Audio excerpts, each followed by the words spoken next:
Hello everyone, and thanks for tuning into Lameplay Theater. By the time this video is finished, the 2-year anniversary of this video game playthrough series will either be coming or will have already gone, but either way, hard to believe it's already been so long, hasn't it?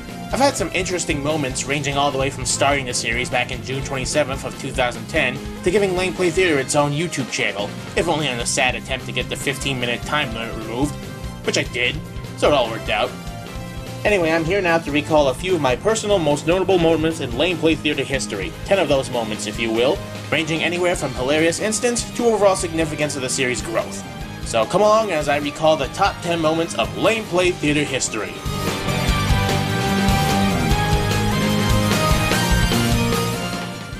We'll start off, of course, with moment number 10. If you're gonna do it right.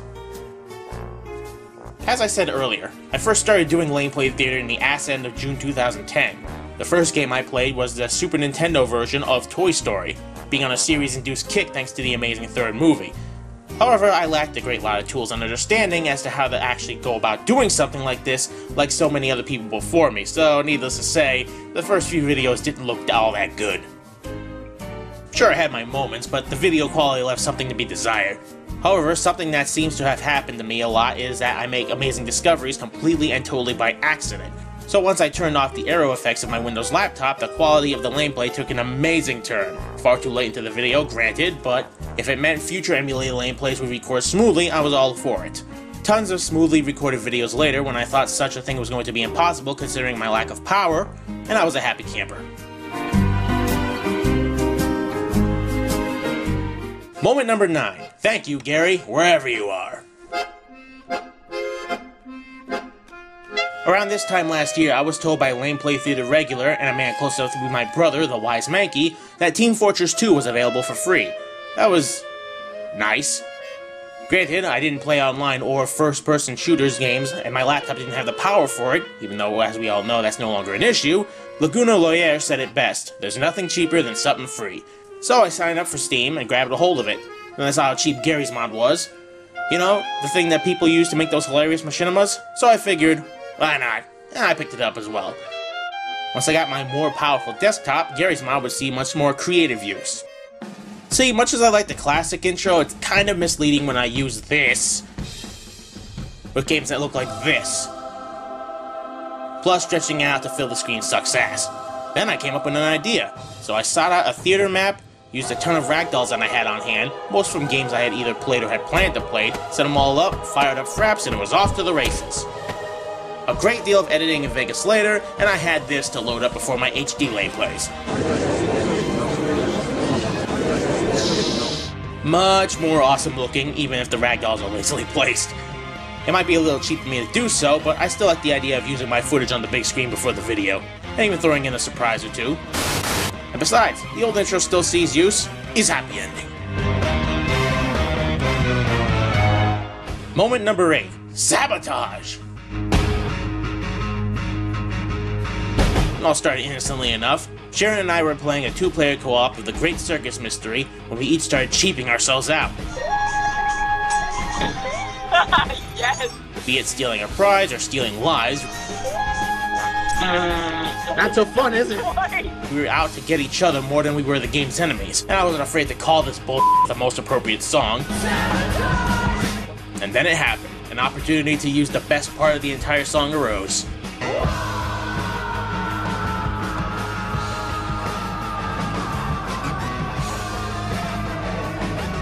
And after that, well, this moment becomes moments.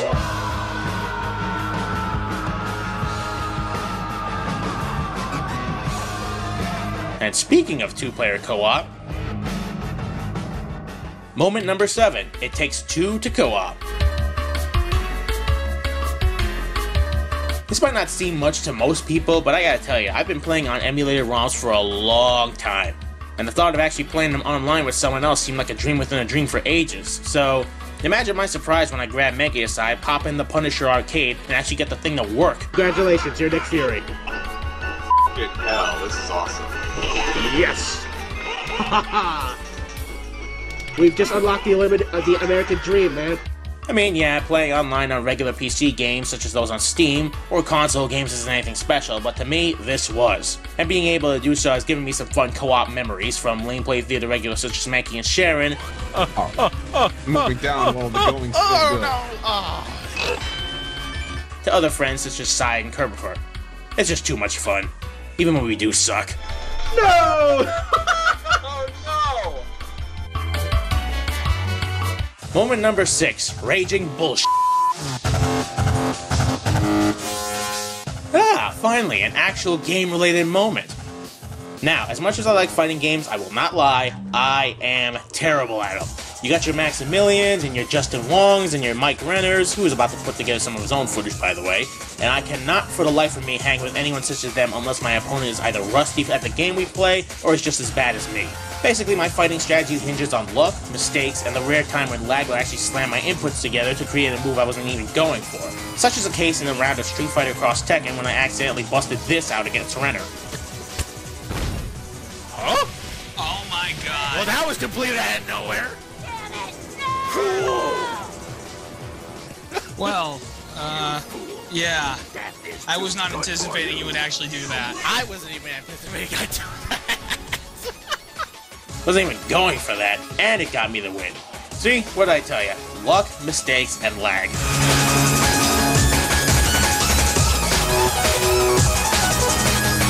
Moment number 5. Play it back, Bayonetta. Bayonetta. A far, far better game than I was expecting. Not only did this game make it onto my short list of personal all-time faves, but it taught me a very valuable lesson. See, when I first played this game, I wasn't recording it for whatever reason, and that is one of my great regrets because there are some moments in this game that just cannot be truly appreciated the second time around. So it wasn't until after I got to the amazing final battle against John when I realized, why was I not recording this? So, I started the game up again, played until the part I left off at, and finished it live for Lameplay Theater. And from that moment on, I learned to play any game I play, be it the first time, a short time, or any time.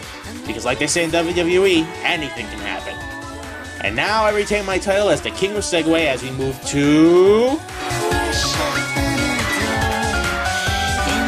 Moment number 4. What a squash!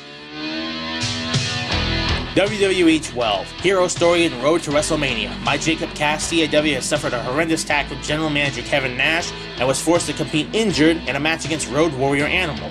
For serious, he was injured, that's how the game works. You would think a fight against a fresh powerhouse like Animal would be trouble, and yet somehow I pull out something that I wouldn't be surprised if the creative staff, and I use the term loosely, of WWE would pull. Competing with fractured ribs right now. I am competing with fractured ribs. Beautiful move, too. And even with fractured ribs, I managed to pin Animal. Didn't even have time to pull my thoughts together. That's sad. I should have gotten 10 trophies for that. I don't believe it. I pinned him in seconds. You know how I won that match? Because I'm not 5,500 years old like Animal is.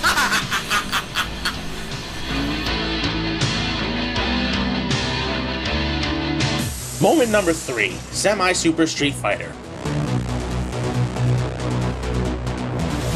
As stated before, I'm terrible at fighting games, but sometimes I'll still get online and amuse my friends and the occasional fan. I joined Mike Renner for a rousing game of Super Street Fighter 4, a game I hadn't played in a long time, not because of neglect, but because the game was stuck in my Generation 1 PS3 which got destroyed. I got it back, obviously. Anyway, I didn't expect to do good. At all. What I also didn't expect was to fight him on a level playing field for the most part. Yeah, we traded victories. Ah, my nuts! You got him in the balls! Come on, chip damage. Oh, I slid out of the way. I'm like, so long, sucker. But I kicked his ass more times than I would have expected. Wow. I was like, yeah, screw that. Oh! I honestly thought I'd miss you for a second there. I thought you were going to whiff that. Hey, I got it! Right in that pretty little face of yours. Don't worry, I'll have my revenge. Face me in the air. I was doomed. She jumped back. It was a good feeling. And then we had that best of 10 series in Marvel vs. Capcom 3, and the good feeling went away. Yeesh.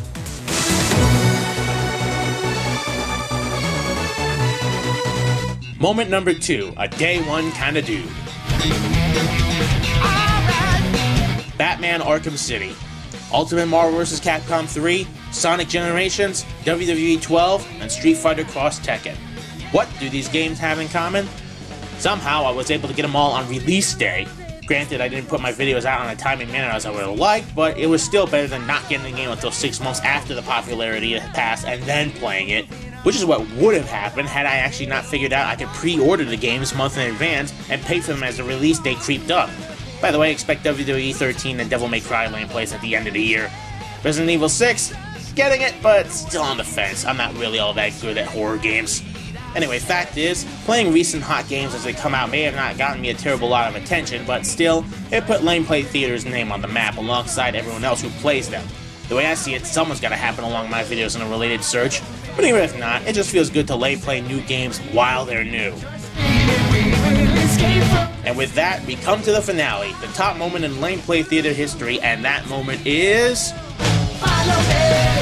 Moment number 1, never give up. If you're any sort of fighting game fan, then you're aware of a little something called EVO 2004 moment number 37, which a lot of people like to call the never give up moment.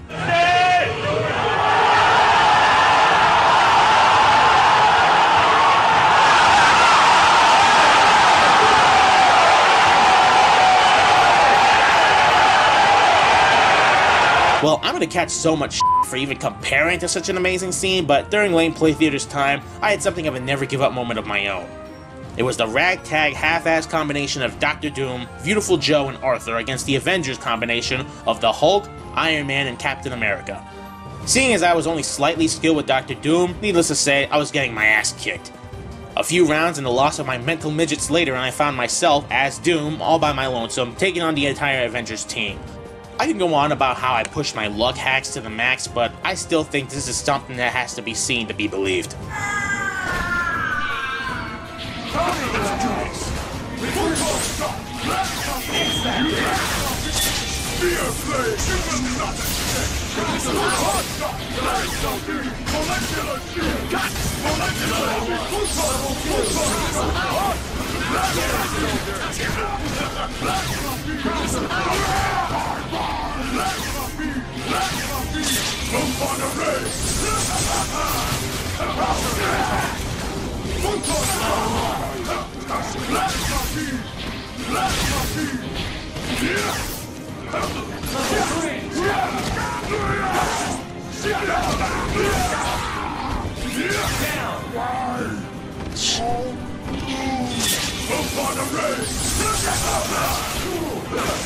Like I said, that would have been a nice time to bust out the other one. What the hell happened? Oh, there he is.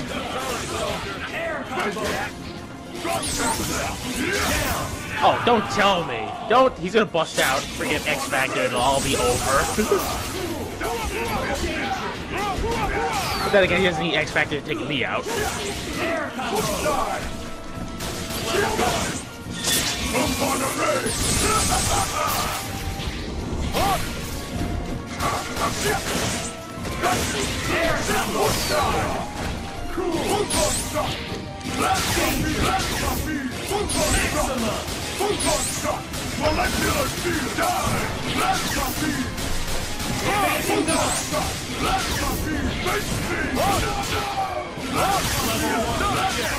Oh, come on! Yes! That is an epic victory, friends. Consider Doom merciful if you still draw breath. Oh my god, I cannot believe that I pulled that out of my ass. Directly out of my ass. Yes, applaud me. Applaud or die, apparently. And that wraps it up for the top 10 moments in Lameplay Theater's short history. I hope you enjoyed, and I hope to create some more in the future. Until then, don't forget to check back here every Monday for more of your favorite games, my favorite games, and even games no one's ever heard of before. Take care, happy people, and remember, sometimes weakness can be a strength.